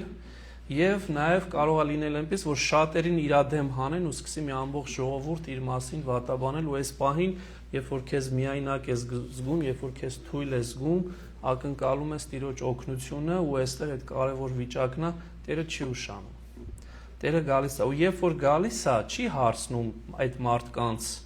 թե ինչի մասին էիք վիճում իմ աշակերտների հետ, այլ աշակերտներին է հարցնում, ինչի մասին էիք վիճում իրանց հետ, որովհետև Քրիստոս իր աշակերտներին է ճանաչում, կարևոր իր աշակերտներն են այստեղ։ Եվ ժողովրդի միջից մեկը, տեսեք, ինքը աշակերտներին հարցրեց, ասում է ժողովրդի միջից մեկը պատասխանեց եւ ասաց. «Վարդապետ, քեզ մոտ բերեցի որդուս, որին մի համր չար ոգի բռնել է եւ ուր պատահում է նրան գետին է զարկում, փրփրում է ատամներն է կրճտացնում եւ ապա չորանում մնում է»։ Առաջի բառը, որ այս մարդը օգտագործում է, շատ թույլ բառ է։ Վարդապետ նշանակում է ուսուցիչ, բայց Քրիստոսին երբ որ ուսուցիչով են դիմում, եւ սա իմ կյանքում էլ է շատ կարեւոր ու մեզանից յուրաքանչյուրի։ Երբ որ մեկը Քրիստոսին իբրև միայն ուսուցիչ է տեսնում, ինքը ամենացածր աստիճանի վրա է Քրիստոսին տեսնում, որտեղ Քրիստոս միայն ուսուցիչ չի, բազում ուսուցիչներ կան։ Ոմանք տեսան իրեն իբրև Դավթի որդի, չէ՞, հաճախ տեսնում ենք ու իրեն ասում են Դավթի որդի, ողորմիր մեզ։ Սա էլ ցածր է, բայց մի քայլ բարձր է։ Իսկ իրական բարձր տիտղոսները Տերն է եւ Աստվածն է։ Այսինքն մի քանի աստիճան պիտի գնանք մենք մեր կյանքում, որ Քրիստոսին վարդապետից հետո Դավթի որդի տեսնենք, հետո Տեր տեսնենք, հետո Աստծո որդի տեսնենք, հետո Աստված տեսնենք։ Այս մարդը Քրիստոսին պարզ իբրև վարդապետ է տեսնում եւ ասում է քո մոտ բերեցի որդուս։ Քրիստոս այնտեղ չի, բայց Քրիստոսի մոտ է բերել։ Ինչու՞։ Որովհետեւ եկեղեցին ինքնին Քրիստոսի մոտ է, առաքյալներն ինքնին Քրիստոսի մոտ է։ Ու ինչ կա, խնդիր կա, չար ոգին ամբողջությամբ տիրել է որդուս կյանքին եւ ինչպես որ ցանկանում, այնպես էլ վարվում է մարդուն կամ ին որդուն դարձրել է անարժեք խաղալիք։ Հաճախ այս մեջտեղի նախադասությունը մեզանից շատ-շատերի կյանքը կարող է լինել կամ կողքինի կյանքը, մեր հարազատի կյանքը, երբ որ տեսնում ենք, թե ինչպես մեղքերը կամ թմրամոլությունը եւ հազար ու մի հարց մարդուն դարձնում է խաղալիք եւ ինչ որ ուզում այնպես էլ անում է մարդու հետ։ Այս տղան չի կարողանում խոսել, այսինքն Աստուն չի կարող վկայել հոգեվոր առումով, նրան օգնող լեզու ու բերան է պետք եւ դրա փոխարեն իր լեզուն ու բերանը դառնում է իր հայրը։ Ինչու եմ սա ասում, որովհետեւ երբեմն ու այնքան վատ է մեր վիճակը, որ անգամ մենք չենք կարողանում, ինչպես որ Նարեկացին է ասում, անգամ չենք կարողանում Աստծուց օգնություն խնդրել։ Եվ այդ օրինակ ինքը բերում է, երբ որ Սամարացու այս առակի պարագաներ, որ ասում է այդ կիսամեր մարդը ես եմ, որ մեղքի մեջ կիսամեր եմ ու անգամ ուժ չունեմ ձեռքս բարձրացնելու Տեր կամ բերանս բացելու ու քեզանից օգնություն խնդրելու, ու այս ժամանակ մեզ պետք են մեզ լեզու ու բերան ունեցող մարդիկ, որոնք որ մեր փոխարեն կխնդրեն։ Ուրեմն նորից գալիս եմ իմ կարևոր կետին, որ այստեղ էլ բարեխոսական աղոթքի հետևանքով է, որ այս դիվահար տղան պիտի բժշկվի։ Հոր աղոթքի եւ հավատքի պատճառով է, որ այս դիվահար տղան պիտի բժշկվի։ Ինքը ոչ խոսում է, ոչ մի բան չի կարողանում անել, ամբողջությամբ չարի տիրապետության տակ է, բայց հայրը, քանի որ ամբողջությամբ չարի տիրապետության տակ չի, փորձում է ամեն ինչ անել, որ իր տղան բժշկվի ու վերջո հաջողվում է, բայց այստեղ էլ հոր մասին էլ հիմա բավական կխոսենք։ Եվ շարունակում է, քո աշակերտներին ասացի, որ հանեն, բայց չկարողացան հանել այն։ Հետաքրքիր է այս միտքը կա, որ Քրիստոսի աշակերտների քայլը անմիջապես գրում եմ կապված է Քրիստոսի անձի հետ։ Եթե ես մի բան չեմ անում, ես դրանով հարվածում եմ Քրիստոսին, ու եթե ես մի բան անում եմ, ես դրանով Քրիստոսի անունն եմ բարձրացնում, որովհետև ես քրիստոնյա եմ։ Բայց հաճախ մենք այսպես չենք մտածում։ Հետաքրքիր է, մենք ազգանուններ ունենք, մեզանից յուրաքանչյուրը իր մի ազգանուն է կրում։ Մենք Մադոյան ենք ես։ Եվ երբեմն գիտակցում ես, որ դու ոչ միայն քո անձն ես ներկայացնում, այլ քո օրինակի համար ազգանունը, քո ազգը։ Բայց դրանից առավել նաև քո հայրենիքը, քո մեծ ազգը, քո ժողովուրդը։ Բայց այդտեղ կանգնում ենք, մոռանալով, որ մենք ժողովրդից ավելի մեծ արժեք ունենք, դա Աստված է։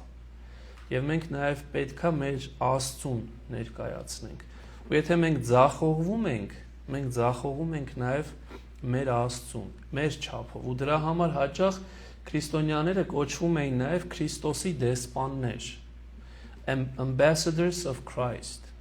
Եվ ով է դեսպանը, նա է, որը մեծ դեր է կատարում կոնկրետ այդ անմիջական իր միջավայրում։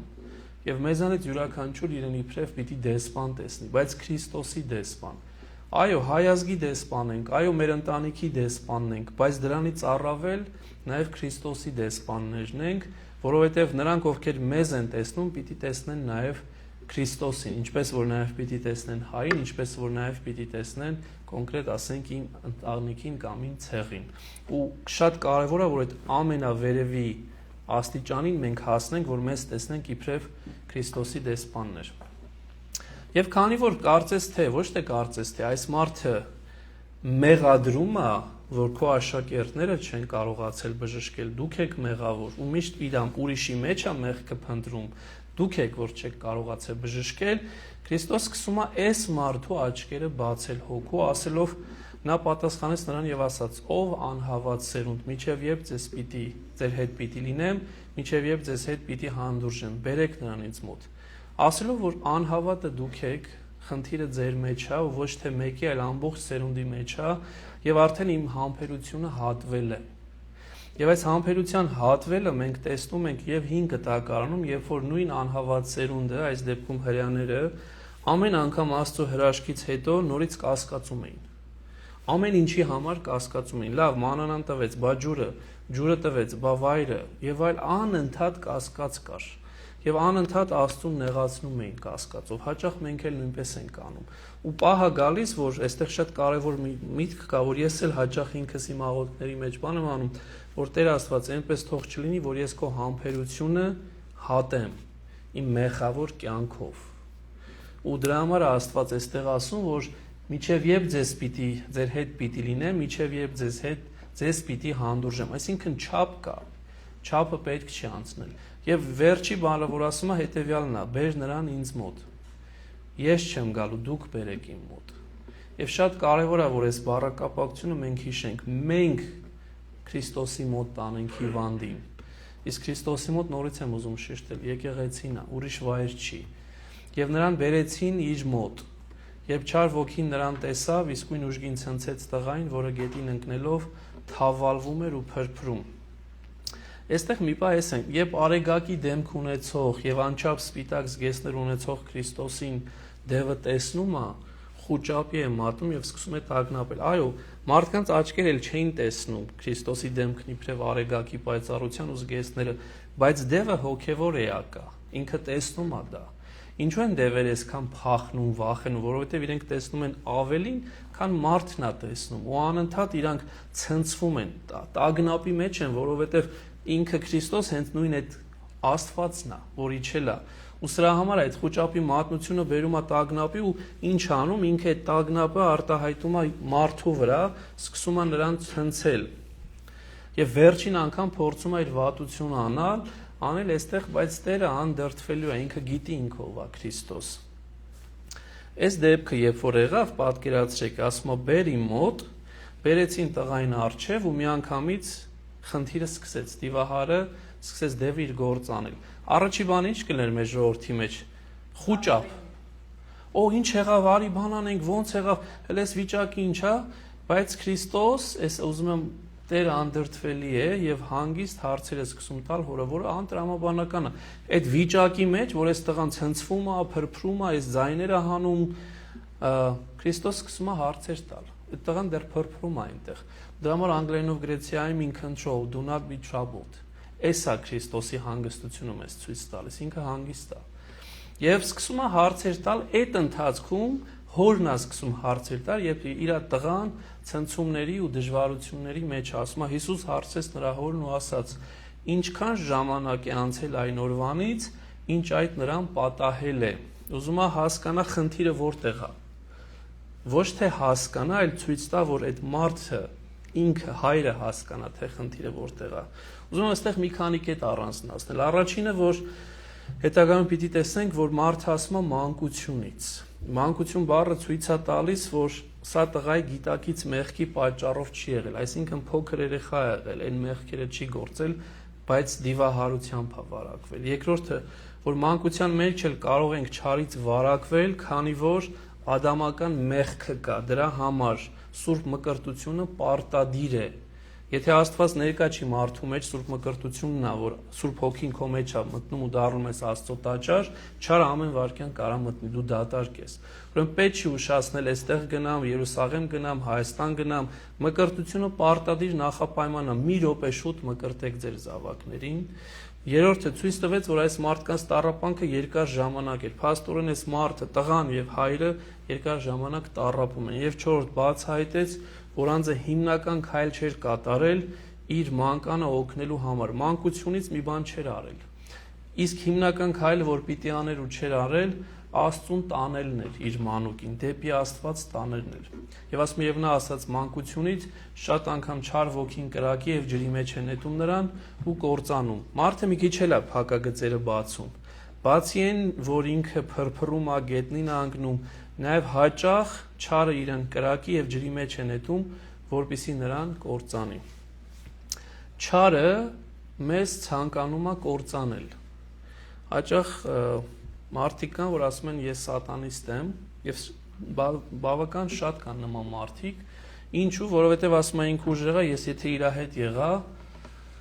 ես ապահով եմ։ Դու ամենաանապահովն ես, որովհետեւ դու քո մեջ կրում ես Աստծո պատկերը, իսկ նրա ամբողջ նպատակը Աստծո պատկերը ոչնչացնելն է։ Այդ պահին քեզ կօգտագործի, հետո քեզ կոչնչացնի։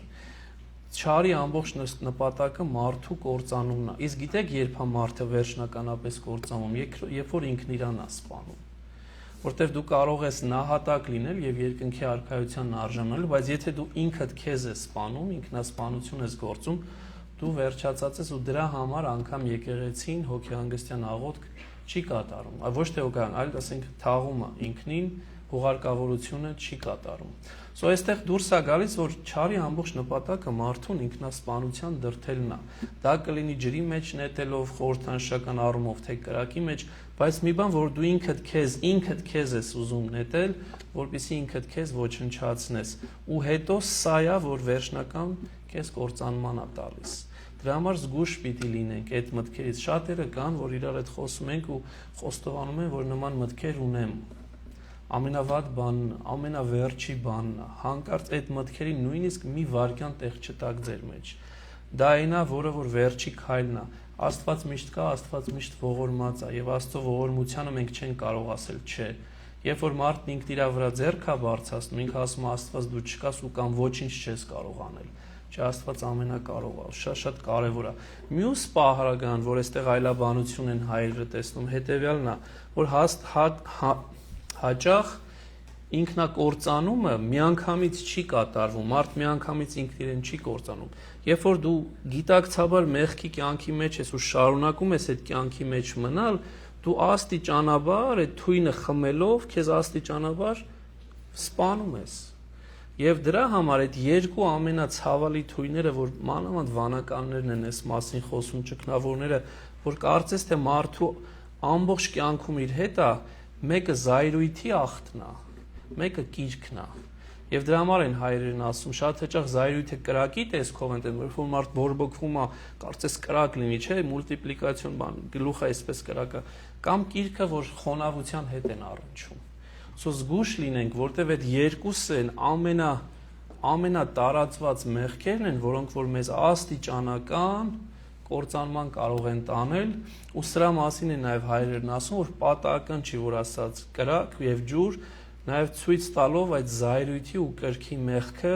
որ անընդհատ մեր հետ է ու մենք մշտապես պայքարում ենք զայրույթի ու կրքի դեմ, իբրև քրիստոնյաներ։ Եվ հիմա գալիս է շատ հետաքրքիր մի պահ, որ բացատրեց, թե ինչն է խնդիրը, եւ հիմա օգնություն է խնդրում Քրիստոսից։ Եվ եթե հիմա ես աղոթեմ ու ասեմ արդ, եթե կարող ես օգնել ինձ, գտալով ինձ, այս աղոթքը վստահ եմ բոլորս եք հասկանան, որ լավ աղոթք չի, ճիշտ աղոթք չի։ Ինչ է նշանակում Աստծուն ասեմ Տեր Աստված, եթե կարող ես ինձ օգնիր։ Եվ դրա համար, բայց այստեղ բառեր են ավելացրել թարգմանության մեջ, որը ես փակագծերի մեջ եմ առել։ Թողել եմ, որտեվ գրքի մեջ է, բայց իրականում բնագրի մեջ չկա։ Արդ, եթե մի կերպ կարող ես օգնել ինձ Տեր գտալով մեզ, ոչ մի կերպը կա, ոչ էլ Տերը կա։ Այս մարդը Քրիստոսին Տեր չի ճանաչում, վարդապետը ընդամենը ճանաչում։ Ուրեմն իրական տեքստը հետևյալն է. Արդ, եթե կարող ես օգնիր մեզ գտալով մեզ։ Կարենալ բառը զորության հետ է կապված։ Դա համար հունարեն բառը այստեղ երբ որ ընդգծել եմ, դին է կամ դինի բառն է, դինամիտ բառն է։ Այսինքն դինամիտը ի՞նչ է, չէ՞, զորություն, ուժ, պայթուն։ եթե ունես այդ ուժը, եթե ունես այդ զորությունը Հիսուս, օգնիր ինձ։ Այդ եթե ունես այդ զորությունը արդեն վիրավորական է։ Նշանակում է, որ ես կասկածում եմ քո վրա, ու թերևս ինքը ուներ այդ կասկածի հիմքերը վերջի անգամ, որովհետև աշակերտները չկարողացան բժշկել, բայց հիմա տեքստը մեզ օգնում է հասկանանք, որ ինքը արդեն թերահավատ էր ի սկզբանե, միջև աշակերտներին մոտենալը։ Եվ փաստորեն, բայց ամենակարևոր բանն է ասում, որը որ մեզանից յուրաքանչյուրը պիտի իմանա, մի գաղտնի բառ կա, ինչպես որ սրբերն ասում են, որը Աստծո ականջին ամենահաճելին է։ Մի բառ կա, որ ամենահաճելին է։ Տեր, գթա մեզ կամ ողորմիր մեզ։ Եվ դրա համար ասում, գթալով մեզ։ Մեծագույն գործիքը կամ բառը, որ ունենք, սա Աստծո գութն է եւ այդ գութը արթնացնելն է, սակայն արդյոք մեզ գրում է մենք նույն կերպ ենք վերաբերվում դիմացինի հետ։ Աստված պատրաստ է մեզ գթա, Աստված պատրաստ է մեզ ողորմի, բայց պահանջ ա դրել, դու էլ նույնը արա դիմացինին։ Հաճախ մենք իրապես գնում ենք եկեղեցի, ծնկի ենք գալիս, աղոթում ենք, ժամերով կարող է մնանք եկեղեցում, հաճախ եմ լինում, չնայած ոչ այնքան ինչքան կուզեի, բայց փորձում եմ, ու միշտ մարդ կա եկեղեցում, միշտ աղոթք կա եկեղեցում, միշտ խնդրանք կա եկեղեցում, հաճախ արցունքախառն մարդիկ դուրս են գալիս եւ վստահ եմ մեծ մասամբ ողորմության աղոթք է, գթության աղոթք է։ Բայց Քրիստոս ասում է, ես կտամ, պատրաստ եմ, բայց գոնել դու էլ քո բաժինը արա, դու էլ մեկին օգնի, որտեղ շատ հաճախ մենք այդ բաժինը չենք կատարում, բայց խնդրում ենք Աստծուց։ Ուրեմն հիմնական բառերը մեր կյանքում Տեր ողորմիժն է կամ Տեր գթա մեզն է, եւ մենք մեր օրինակով պիտի ցույց տանք, որ մենք մեր բաժինը անում ենք, Տեր, դու էլ քո մեծ արա մեր համար։ Եվ Հիսուս նրան ասաց. ասացիր, եթե կարող ես, ամեն ինչ հնարավոր է նրա համար, որ հավատում է։ Միանգամից ցույց է տալիս մարդու իրական խնդիրը։ Դու թերահավատ ես, մարդ։ Փաստորեն ինչ եղավ, իբրև իմաստուն ցույց տվեց, թե որն է իր խնդիրը, եւ իբրև բժիշկ օգնեց, որ քայլ կատարի, որ այդ խնդիրը լուծի։ Իմաստուն Աստված, բժիշկ Աստված։ Ուրեմն փաստորեն մի բանի ենք հիմա այստեղ հանդիպում, որ ճիշտ է որդին դիվահար էր ու չարաչար տանջվում էր, բայց խորքի մեջ հայրը ոչ պակաս խնդրի մեջ էր, որովհետեւ հայրը թերահավատ էր։ Իսկ թերահավատությունը ինքը տանում է դեպի կործանում։ Եվ հաճախ ընտանիքի խնդիրը հոր թերահավատությունից է գալիս։ Ուզում եմ այստեղ շեշտել, ոչ թե մոր թերահավատությունից է գալիս, այլ հոր թերահավատությունից է գալիս, որովհետև հոր հայրն իբրև ընտանիքի գլուխ, ում Աստված է կարգել իբրև գլուխ, որ հաճախ մենք հպարտորեն ասում ենք, որ մենք ընտանիքի գլուխն ենք, ես եմ այս տան գլուխը, եթե դու քեզ այդ հպարտությամբ կոչում ես իբրև ընտանիքի գլուխ, դու ամենաառաջի պարտականությունը, որ ունես կատարելու, դեպի Աստված տանելու քո զավակներին, եւ դա անում ես հավատով։ Բայց եթե դու թերահավատ ես ու ճանաչողություն չունես Աստծու, ինչպես դու քո կնոջն ու քո զավակներին կտանիր։ Ու այստեղ փաստորեն Աստված օգնեց, որ մարդը հասկանա, որ քո մեջ է խնդիրը, ոչ թե իմ առաքյալների մեջ է խնդիրը, ոչ էլ իմ ուժի մեջ է, ես ունեմ այդ ուժը, բայց դու ունես այդ հավատքը։ Էս է ամբողջը, նորից եմ ուզում ասել։ Աստված ունի այդ ուժը, այդ զորությունը, այդ դինամիսը, բայց դու ունես այդ հավատը։ Եվ դրա համար շատ կարևոր է, որ ունենանք, ու հենց այստեղ է օրինակ Սուրբ Պողոս առաքյալը Փիլիպպեցիս 4-ի մեջ, որ շատ տարածված համար է, ասում է ամեն ինչ կարող եմ նրա շնորհիվ, ով ինձ զորացրեց։ Պատասխանելով Քրիստոսի այս նույն հարցադրմանը առաքյալի տեսանկյունից ու տեսանք, թե առաքյալը ինչ արեց։ Այս մարդը առաքյալը չի, Պողոսը չի։ Ինքը հասկանում է, որ ինքը չունի այդ հավատը, եւ այստեղ է, որ իր իրական աչքերը բացվում են, եթե տղան խուլ ու համր էր, հայրն էլ կույր էր, հավատքի առումով, եւ ասում է երեխայի հայրը իսկույն աղաղակեց եւ ասաց. հավատում եմ, օգնիր իմ անհավատությանը։ Հենց այստեղ է գալիս։ Եթե ուշադրություն դարձեցիք տեքստի սկզբում, Քրիստոս ասաց. ով անհավատ եւ անառակ սերունդ, մինչեւ երբ ձեր հետ պիտի լինեմ, մինչեւ երբ ձեզ պիտի հանդուրժեմ, ամբողջ մի ժողովրդի սերունդի ասաց։ Շատ քչերը կան, որ հասկացան, որ իրենք անհավատ են եւ Քրիստոսին եկան եւ ինչ արեցին, խոստովանեցին, որ Տեր, ես անհավատ եմ կամ հավատս թույլ է, օգնիր իմ անհավատությանը։ Եվ այս բառակապակցությունը ուզում եմ անկեղծ լինել, իմ կյանքի երևի ամենաշատ հիշված բառերն են, որովհետեւ հաճախ տեսնում եմ իմ հավատի տկարությունը, փորձությունների ու խնդիրների առջև ու հաճախ հասկանում եմ, որ անկարող եմ իմ հավատով սրանք հաղթահարել ու անընդհատ հիշում եմ այս մարդու բառերը, որի անունը անգամ չի պահված ավետարաններում, որ Տեր, հավատում եմ, օգնիր իմ անհավատությանը, ինչքանով որ կարող ես, այդ փոքրիկ հավատս դու մեծացրու, որպեսզի այդ հավատի միջոցով այս գործը կատարվեն։ Ու ինչ արեց, Տերը օգնեց իր անհավատությանը, իր հավատը մեծացրեց, որովհետև խնդրեց, որովհետև աղոթքը հենց սրան էր, սա աղոթքն է։ Տեր, հավատում եմ, օգնիր իմ անհավատությանը։ Եվ դրա համար բժշկումը կատարվեց։ Եվ այստեղ Օգոստինոս երանելու այս միտքը ուզեցի մեջ բերել, որ ասում է հավատքի ու աղոթքի հարաբերությունը ինչպիսին է, ասում է որտեղ հավատը չկա, աղոթք էլ չկա։ Քանի որ մեզանից ասում է ով է աղոթում այն բանի համար, ինչին չի հավատում։ Եթե մի բանի չենք հավատում, հաստատ այդ բանի չենք աղոթի։ Ուրեմն, որպեսզի աղոթենք, եկեք հավատանք։ Եվ եկեք աղոթենք, որպեսզի այն նույն հավատը, ինչի շնորհիվ աղոթում ենք, չթուլանա։ Հետաքրքիր է, չէ՞ այս կապը։ Ուզում եմ մի հատ էլ ընթերցել։ Որտեղ հավատը չկա, աղոթք էլ չկա։ Քանի որ մեզանից ով է աղոթում այն բանի համար, ինչին չի հավատում։ Ուրեմն, որպեսզի աղոթենք, եկենք հավատանք։ Եվ եկեք աղոթենք, որպեսզի այն նույն հավատը, ինչի շնորհիվ աղոթում ենք, չթուլանա։ Սրանք այդ հանճարեղ եկեղեցու հայրերի մտքերն են, որ մի նախադասության մեջ կարող է մի ամբողջ գրքի պարունակություն ասի, ու սա իրապես հրաշալի էր։ Եվ վերջացնում ենք արդեն, ասում է, եւ երբ Հիսուս տեսավ, որ ժողովուրդը իրար վրա է հավաքվում, սաստեց պիղծ ոգուն եւ ասաց. «Դու համր եւ խուլ ոգի, ես հրամայում եմ քեզ, դուրս ելիր նրանից եւ այլևս չմտնես դրա մեջ»։ Հետաքրքիր է, այստեղ հայրերը նաև այս միտքն են ասում, չնայած ժողովուրդ կար, բայց այս դեպքի իրանց խոսակցության մեջ ավելի գալիս են իրար մոտ, հավաքվում են, եւ այս ժամանակ Հիսուս մի բան ասում, որ այս մարդը չգիտեր։ Մարդն ասում էր, իմ ոգուն համր դերվ է բռնել, բայց Քրիստոս ասում է, դու համր եւ խուլ ոգի։ Այսինքն ոչ միայն համր էր, այլ նաև խուլ էր։ Ինչու է սա բերում Քրիստոս։ Որովհետև երբ ես դու համր, երբ չես կարողանում խոսես, երբ որ չես կարողանում լսել։ Ուրեմն կարևորը հոգևոր լսողությունն է։ Եթե հոգևոր լսողություն ունես, կխոսես։ Իսկ եթե հոգևոր լսողությունը չկա, ուզում ես լեզու ունեցիր, ուզում ես բերան ունեցիր, միևնույնն է դու չես կարողանալու խոսես։ Ու դրա համար շատ հաճախ խուլ մարդիկ չեն խոսում,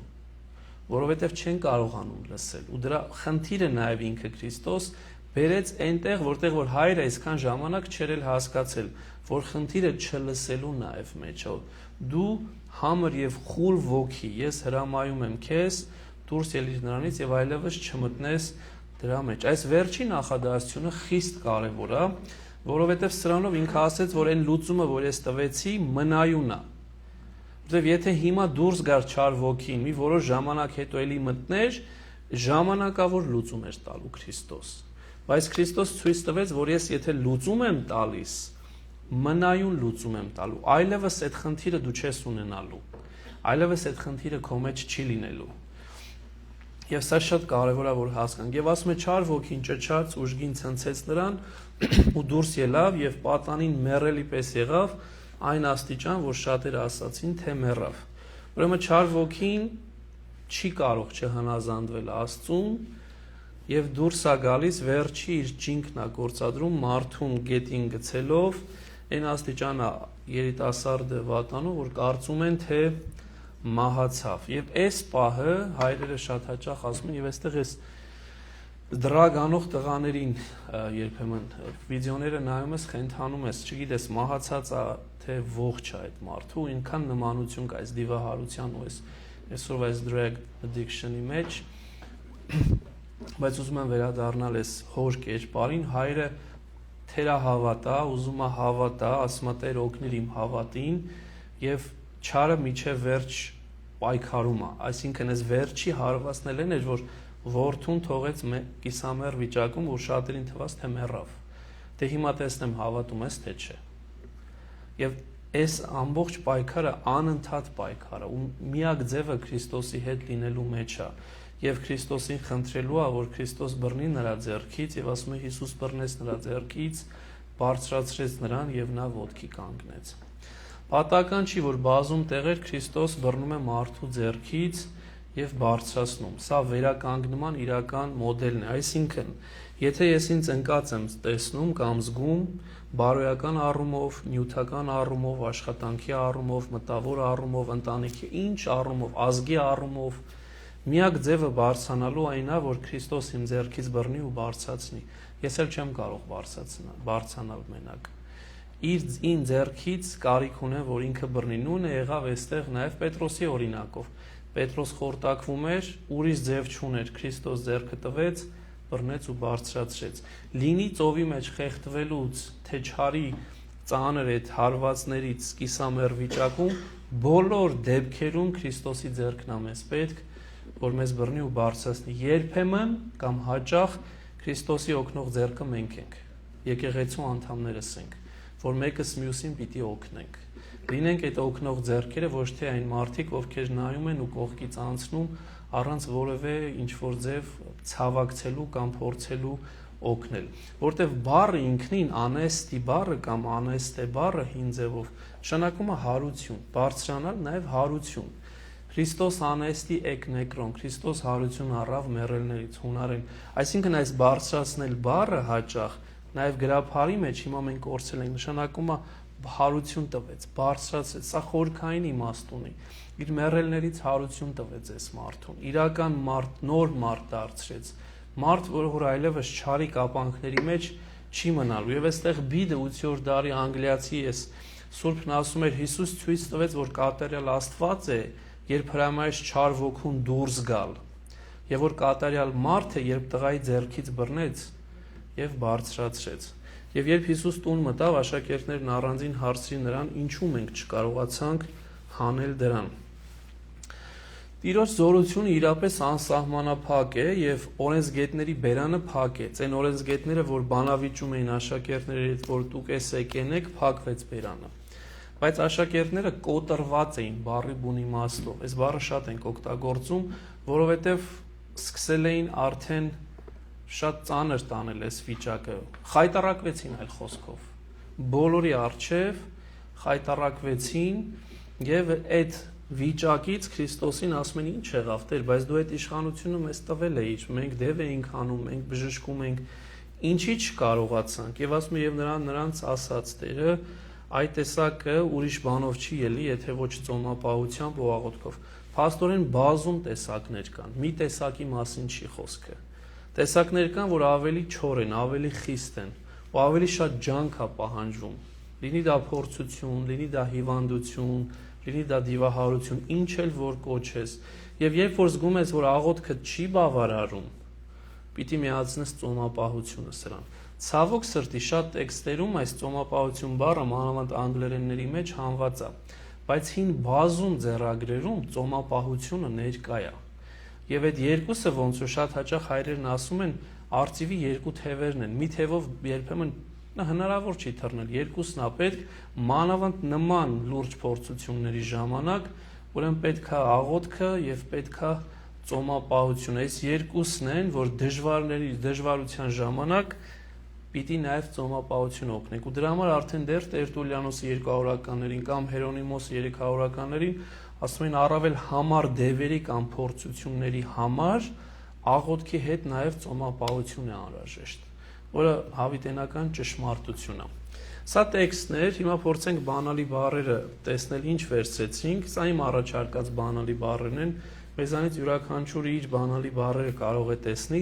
ինչն է իմաստը բանալի բառի, որ բացում ես այդ դուռը ու ավելին ես մտնում ու ավելի շատն ես կարողանում հասկանալ։ Լերը խորհրդանշական իմաստ ուներ, պայծառակերպվելը ամենախորքային իմաստ ուներ, տաղավարը, Հովանի գաղափարը, որ Սուրբ Հոգին մեզ Հովանի է, դա իմ սիրելի որդին, դրան լսեցեք Աստծո այս Հայր Աստծո խոսք ուզեցի ամբողջությամբ պահել, Հարությունը Քրիստոս բազում անգամ այս տեքստի մեջ խոսեց հարության մասին։ Եղիայի կերպարը բազում անգամ խոսվեց Եղիայի կերպարի մասին։ Չար ոգին նրան ինձ մոտ բերեք արտահայտությունը Քրիստոսի։ Հավատում եմ օգնիր անհավատությանս արտահայտությունը եւ վերջում դրեցի ծոմապահություն եւ աղոթք, որոնք որ այդ իրական ձևերն են, որոնք օգնում են մեզ հաղթահարելու խնդիրները։ Շատ հակիրճ նաև հոգևոր վերլուծություն եւ ավարտեմ։ Ասում եմ Տիրոջ Աստվածային էությունը տեսնելն ու նրա մեջ լինելը ամենից մեծ օրհնությունն է, որին բոլորս ցանկանում ենք հասնել։ Սրա համար պիտի իջնենք սարից եւ ուրանալով մեր անձերը եւ խաչերը մեր ուսերի վրա կրելով գնանք Տիրոջ հետևից դեպի Գողգոթա, աներեր հավատալով հարությանը։ Իբրև Տիրոջ աշակերտն էլ մենք էլ երբեմն անկարող ենք զգում, որին ավելանում է մարդկանց պահանջներն ու հակառակորդների չարախոսությունը։ Այս պահերին է, որ աղոթքով եւ ծոմապահությամբ խնդրում ենք Տիրոջ օգնությունը։ Հավատում եմ օգներ իմ անհավատությանը, մեծագույն ինքնաճանաչումն է, որին Տերը պատասխանեց սիրով։ Երանի մենք էլ այս մարդու նման հաճախ ասենք հավատում եմ օգներ իմ անհավատության։ Եվ ուզում եմ փակել մեր վերջին ներկարով, որ 3 օր առաջ միասին սիրո ճաշ էինք ըմբոշխնում, բառը գեղեցիկ է, դրա համար եմ ասում։ Եվ իրապես Աստծո ներկայությունը բոլորի սրտերում կար, այնքան կարևոր է, որ Քրիստոսի ներկայությունը միշտ ունենանք, այդ անմիջականությունը, այդ սերը, այդ մաքրությունը, եւ ես միայն ու միայն փառք եմ տալիս Աստծուն այս ամենի համար, ունեմ ընդամենը մեկ խնդրանք, խնդրում եմ աղոթեցեք, որպեսզի մեր հոգևոր ընտանիքը, որպեսզի մենք չկորցնենք մեր հոտի անդամներից որևէ մեկին, այլ միշտ բերենք նորերին եւ իրենց ծանոթացնենք հոգևոր միջավայրին, Աստծո խոսքին, որովհետեւ սրանից ավելի քաղցր բան, Աստծո խոսքից ավելի քաղցր բան չկա եւ ավելի արժեքավոր բան չկա։ Շնորհակալ եմ, հիմա կընդմիջենք, որից հետո մի 5 րոպեից այստեղ միրգ կա, սուրճ կա, ինչ որ կա, վերցնենք եւ խմբերի բաժանվենք եւ գանք, բայց 3 հայտարարություն